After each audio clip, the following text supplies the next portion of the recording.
Well, I think that he was just a God-sent man. But when I first started cutting his hair, I had no idea that I'd be cutting one of the more historical person of this 20th century.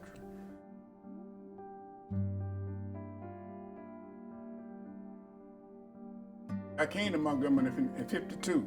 I worked at another barber shop. In 1958, we went in business for ourselves. And that's when I started cutting cane hair in 1954 at the barber shop I worked in at first. First thing he came in the shop, like any new customer, when I finished cutting his hair, I gave him the mirror to say he liked his haircut. So he told me pretty good. So when you tell a barber pretty good, that was an insult. But he came back 2 weeks later, I was busy, another barber was vacant, but he waited on me. So that's when I told him that must have been a pretty good haircut. Because he waited on me, he waited on it, so that was obvious. But it happened so gradual, like I said, just one day at a time. His fame started at December the 5th or 6th. I was cutting some of at least 10 of the leading black preachers' hair at that time before Reverend King arrived there. So I didn't have no real extra respect for him because he was just an ordinary little new preacher, 27 or 28 years old. And so then, but when he got famous, that night he gave his acceptance speech, with that type of speech delivery he did, people knew then we had a savior. And the longer the boycott went on, the more famous he got. Well, the boycott was something that was already in the making. That's probably was the beginning of the civil rights movement. The first day the boycott started, we was in the barber shop, and one of the customers said, "Here come the bus." So all the customers jumped out the chair, and all the barbers stopped cutting. We went to the window to see what the black man gonna get on the bus. And so, but we couldn't see the bus pull up, and we looked, and we couldn't see what the man got on the knob. So when the bus pulled off, the man was still standing. We said, "Oh Lord, and wait, where that man did not get on the bus." That was the very first day. We believe we inspired one of his sermons.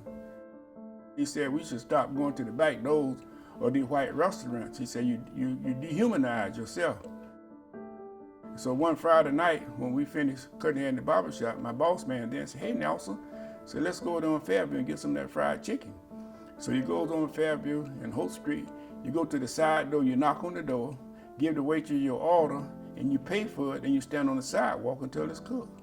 And so this particular Friday night, we were standing on the sidewalk, and I looked up the street, and I said, "Hey, Warren," I said, "that looked like Reverend King's car coming." He said, "Sure is." So we knew what he had preached about, so I ran to get in the car to keep from seeing us.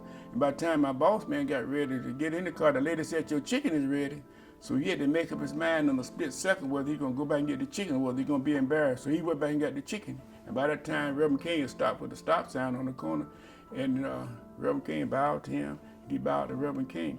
And I said to myself, I sure he done come back in that barber shop and say anything before the customers what he saw us do. And sure enough, the next Saturday night, and he came in the shop, I gave him the kind of the mean look because I know what he had preached about, for him not to say anything before the customers. So he didn't say anything then. So when he got in the chair, he says, "How was the chicken?" I said, "How do you know that was chicken?" He said, "Some of my members gave me some one time and sure was good." I said, "You better stop eating no white folk food, it can make you sick." He said, "I see you pretty healthy." They always would take a seat in the back of the shop to keep from taking up room in front of the shop for the customer, because he had some writing in the barber shop. Sometimes he did a little reading, but we had a little trash can back there, and he would throw some of his notes, some scrap paper, into the trash can. If I'd have had sense enough at that time to know he was gonna be that famous, if I'd have kept some of them notes, I would probably have been able to buy me a Porsche. And I was on my way to class. I had a 10 o'clock class, and I looked at my watch. It was 9:30, and he got out of the car, looked at his head, and I said to myself, "Well, I could knock him out in 15 minutes."